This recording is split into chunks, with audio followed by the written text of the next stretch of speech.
Testing, 1, 2, 3.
I just said. Yeah. Cool. All right. Okay. Well, all right. Well, I'll see you in a bit. Bye. Check 1, 2. Check.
Tim.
We're not playing pomp and circumstance.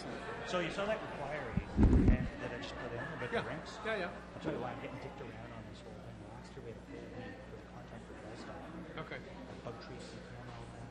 Went back and forth with the board saying like no one's ever doing it. Right. And it was during the holiday period, so the whole community didn't want it. Yeah. So I'm just putting it on the record. Yeah, sure. They should go ahead and clear the ring. If their contractor falls through, it's not my fault. Right. Yeah. And because they got a grant, right? Because the community got a grant to do it. So. That's right. So they pay like this stipend. It's like $2,200 something. Yeah. And it's to just fall the ice and do the maintenance because there's two contracts, a maintenance contract and then there's also the volunteer contract for cleaning up the surface. Right. They're two separate ones. And anyway, the maintenance got fell through and so last full week nobody responded to my city staff. Nobody had come up. And now I'm in this fight with commissioners about him saying, oh, we're too overtaxed, we can't afford to clear it off. Well, then you shouldn't have taken the contract.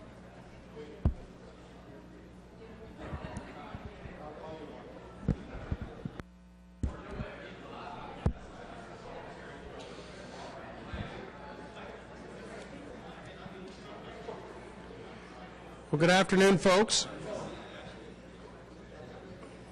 Thank you very much for joining us today. And we're going to get our committee meeting underway in a moment. But I wanted to start with a small recognition, actually two small recognitions.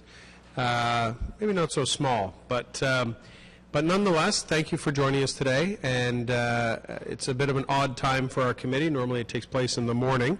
But appreciate all of you coming out in the afternoon.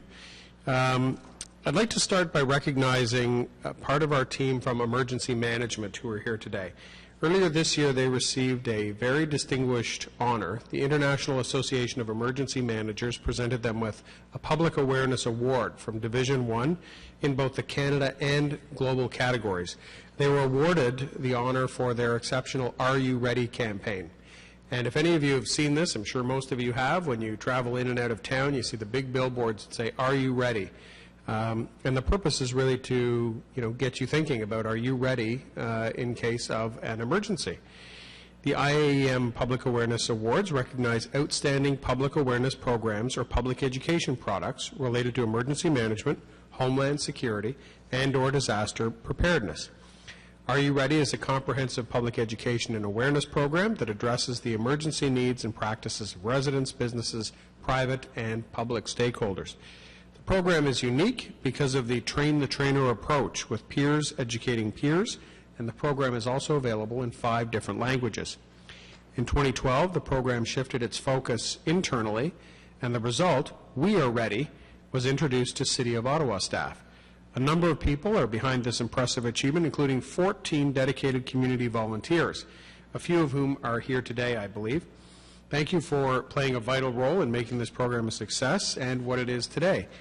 I think, most telling is that as the program kind of rolled out, I had more people asking me what Are You Ready means, and it gives you an opportunity to talk about it and make sure that folks really understand that in the event of an emergency, it's important to be prepared. Each and every one of the volunteers who participated in the program and the trainers who trained other folks were essential from beginning to end, and it couldn't have happened without you. And in addition, there's also a few key staff members I'd like to acknowledge. Susan Jones, who's our General Manager of Emergency and Protective Services. She can't be with us today. Pierre Poirier, who's our Chief of Emergency Management, who's hiding over there in the corner. Jim Montgomery, who's our Program Manager from the Office of Emergency Management, and Carrie Keys, right beside him, who's our Community Emergency Management Coordinator. This award, which now it's their award, they got an award too, so they've left it up here for me. I don't know why they gave it to me. It's your award, but it's proof of their hard work and dedication to emergency preparedness in our city. So along with all of the residents of Ottawa, we want to thank you for making us prepared for anything that comes down upon us. So the tagline of the Are You Ready campaign is, the best protection in any situation is knowing what to do. So Jim and Pierre and Carrie, to you and your team, thank you very, very much for this program. Congratulations on this honor, on being recognized both nationally and globally, and look forward to making more and more people aware and ready. So if you want to come down, I'd love to take a picture of you with this award, and so we can go back to the folks who at the Commission and celebrate it a little bit.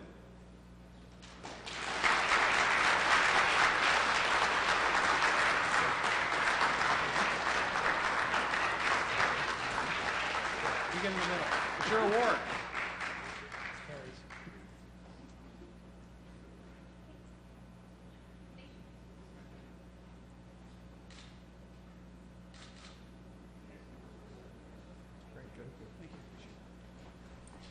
All right. Well, thank you very, very much.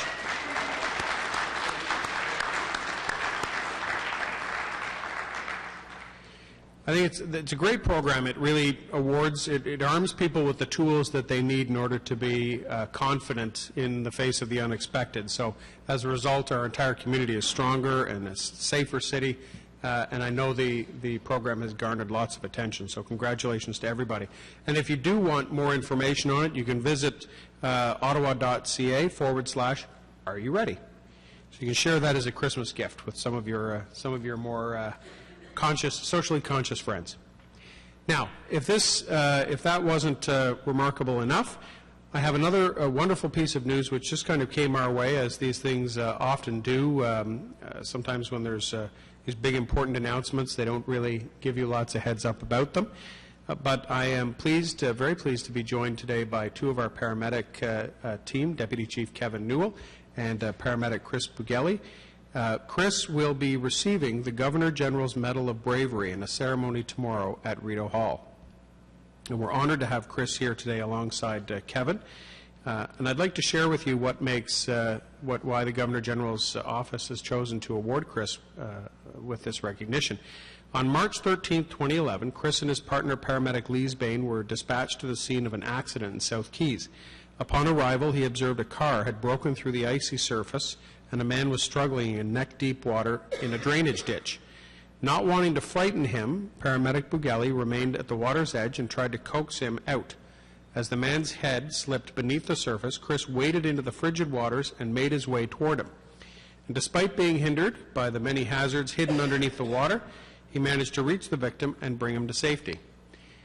Created in 1972, Decorations for Bravery recognize people who risk their lives and try and save or protect the lives of others. The Medal of Bravery recognizes acts of bravery in hazardous circumstances. So I'd ask you all to join me today and the Governor General tomorrow in commending Chris for his bravery, his selfless actions on that day. Chris, thank you very much.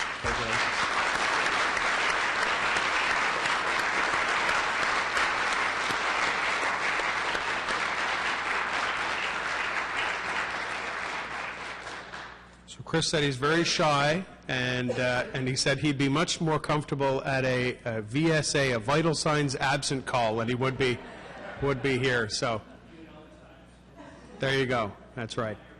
Well, congratulations again, Chris, and thank you very much, Deputy Newell, for coming out today. Thank you.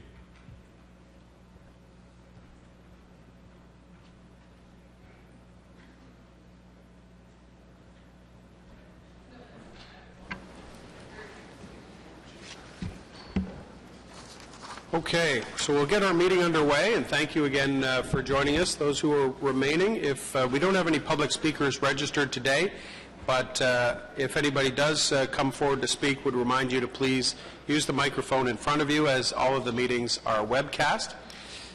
We have a fairly light agenda today, exceptionally light agenda for this committee, so we should be moving through it with fair ease. So first, I'll ask if there are any declarations of interest. None, thank you. Confirmation of minutes, minutes 29, November 21, 2013. Carried. Thank you very much. Item number 1, status update, Community and Protective Services Committee inquiries and motions for the period ending 27 November 2013. We're being asked to receive this report for our information. Receive. Thank you. Item number 2, quarterly performance report to Council, Q3, July 1 to September 30th. This was circulated with the agenda for review and discussion. Is there any desire to hold this, or may we receive it? Received. Thank you very much. Item number 3, the 911 annual report. Chief Poirier is here to answer any questions that we have. It was circulated with the agenda in advance. Is there any desire to hold this item? No? Received? Received. Thank you very much. Item number 4, review. This is Councillor's items. Councillor Fleury, review of the Provincial Pawnbrokers Act. We are being asked that Community and Protective Services Committee direct staff to review the Pawnbrokers Act and advise whether they recommend that the province be approached to make amendments to it in order to more easily and efficiently put into place a municipal licensing scheme for pawnbrokers, and that staff would consult with the Ottawa Police Service and review best practices in other municipalities in responding to this question. So this is direction to staff. Councillor Fleury, I don't know if you want to speak to this item. Councillor Holmes does as well. Thank you, Mr. Chair. A couple of elements come at play here. So this stems from a couple of years ago, complaints we were receiving from businesses along the Montreal Road corridor. Mainly this one was Jean Coutu. And what happened is that we were seeing stolen good materials in second-hand goods stores. And we started digging into the file and realized that it was quite tough for the enforcement bodies, either by law or police, to actually look into to the overall how would we say that the overall sales that these locations would have, and that they could only look in item per item on complaints basis only because of the Privacy Act. So we're asking on one hand for Secondhand Goods and Pawnbrokers Act places to have a book that they keep track of and identify the items, but on the other hand, we're not allowing our enforcement bodies to be able to enforce these books, so they can't go in and review it as was done previously to the Privacy Act in 2001. So we need to look at how we license these, how we can enforce them, and then how the province can modify the Pawnbrokers Act to help us with the investigation, but also with our response related to stolen goods in those types of stores. Thanks, Mr. Chair. Well, I remember when we had this system in place, and it worked extremely well, and it was really at the police request. There were many fewer stolen goods going through pawnbrokers, and it was necessary for somebody coming in with goods to put into the shop to have their name and address documented, and the purchaser's name and address documented as well. It was extremely effective.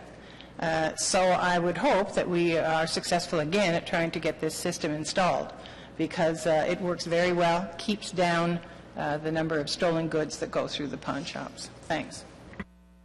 Great, thank you. And I think, Mr. Deputy Mayor, you have...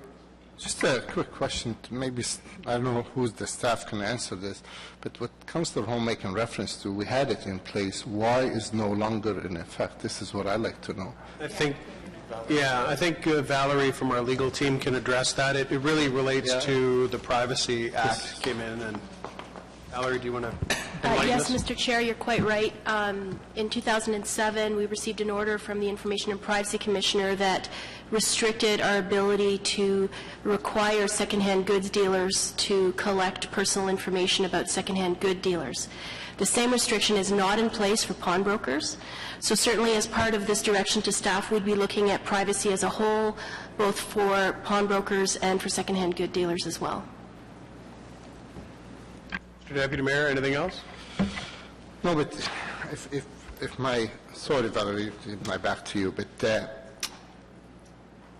I believe what Councillor Home making reference to, we had actually the regional government at that time under, God rest her soul now, Betty Hill. She introduced that motion to be in effect, and it took effect for a number of years.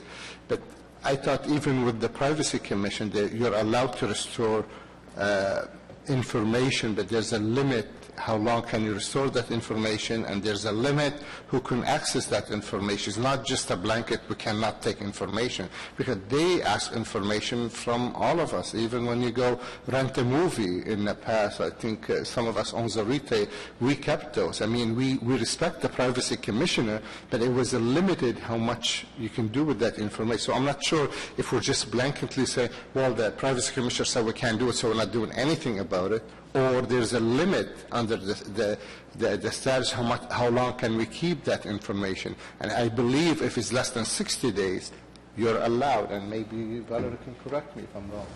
The 2007 order that we got from the Information and Privacy Commissioner was specific about the way that we required secondhand good dealers to collect information about their customers.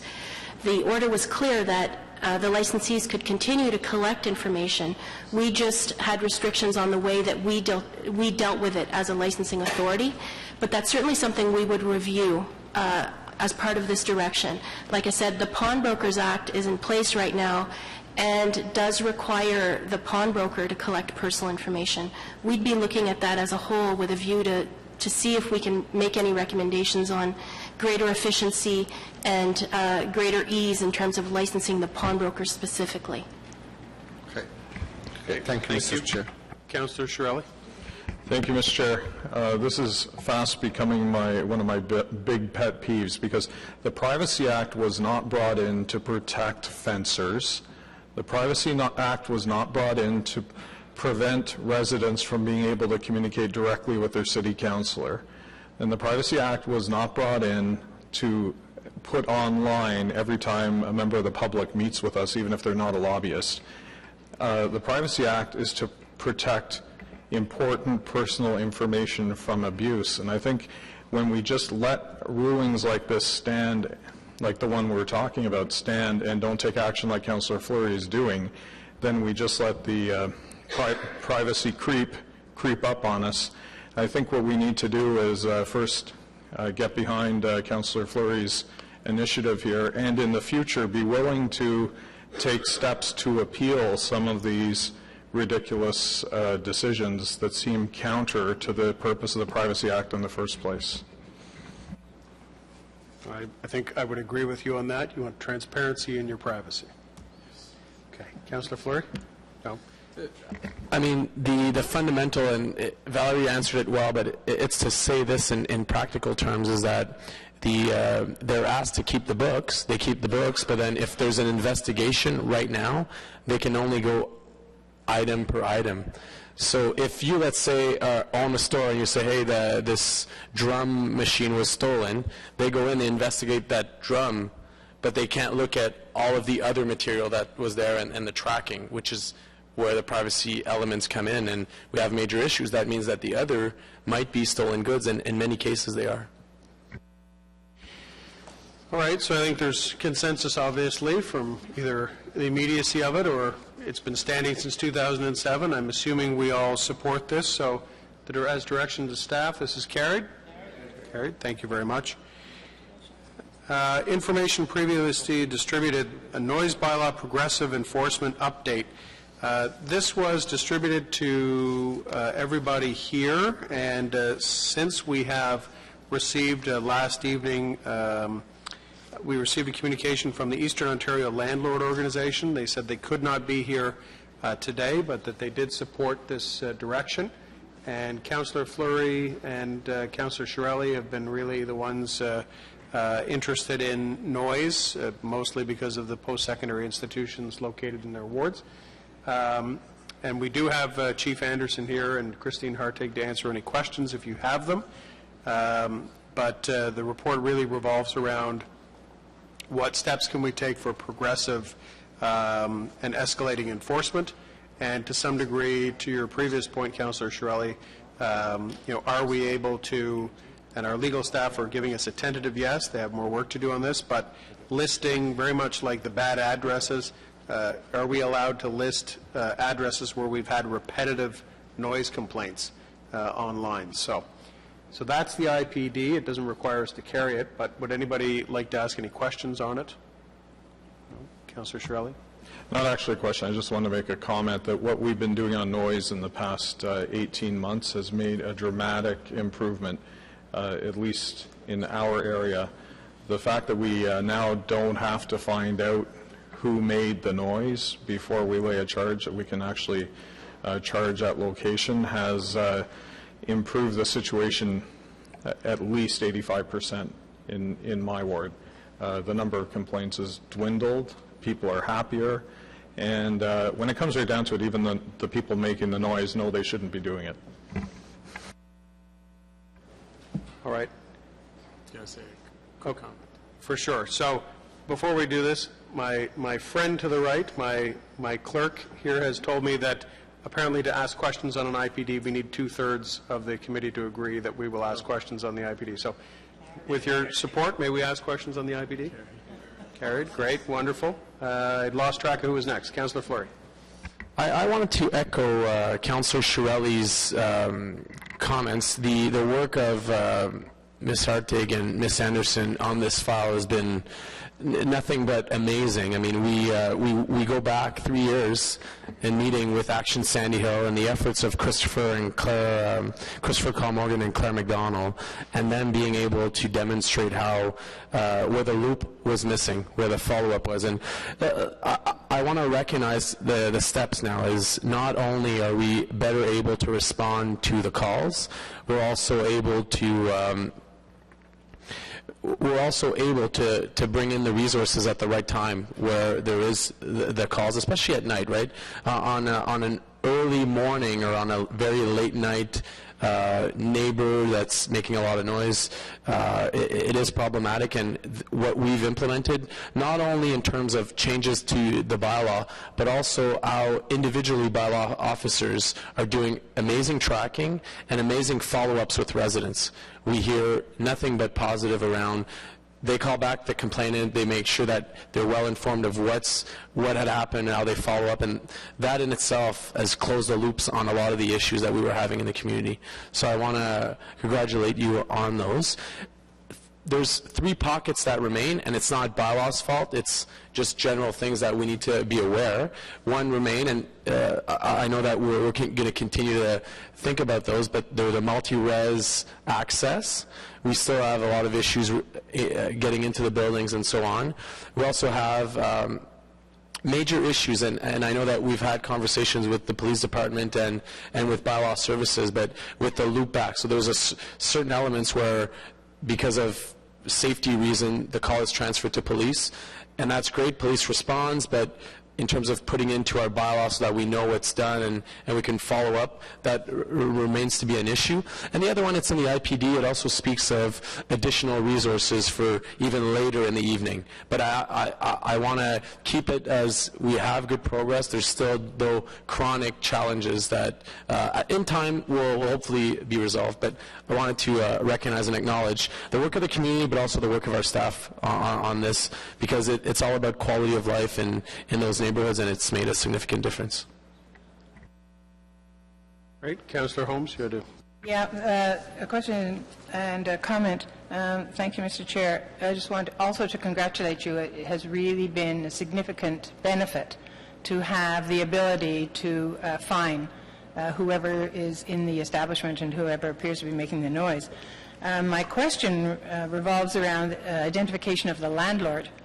That has proved to be, for a chronic problem that does not seem to resolve after enforcement, that getting in touch with the landlord has proved to be very helpful. But you're saying here that, once again, our privacy legislation precludes getting in touch with the landlord. Is that a correct interpretation of mine? Mr. Chair, if I may, the Municipal Freedom of Information and Protection of Privacy Act would prevent the disclosure of specific information about tenants to the landlord, where that information concerns investigation into a breach of the bylaw or that type of personal information. Well, I will say that I encourage the neighbors to get in touch with the landlord, and I get in touch with the landlord. I've tried to encourage my residents to march up and down the street in front of the house of the landlord. My neighbors are not strong enough to do that with me. So, but I live in hope that one of these days we'll have some strong neighbors. But certainly talking to the landlord is really important when nothing else seems to work. So we cannot, the city cannot get in touch with the landlord from the sounds of this, although certainly our inspectors are quite good at that and often have good relationships with the landlord, and it's very helpful when our inspectors have a relationship with the landlord and can work with them.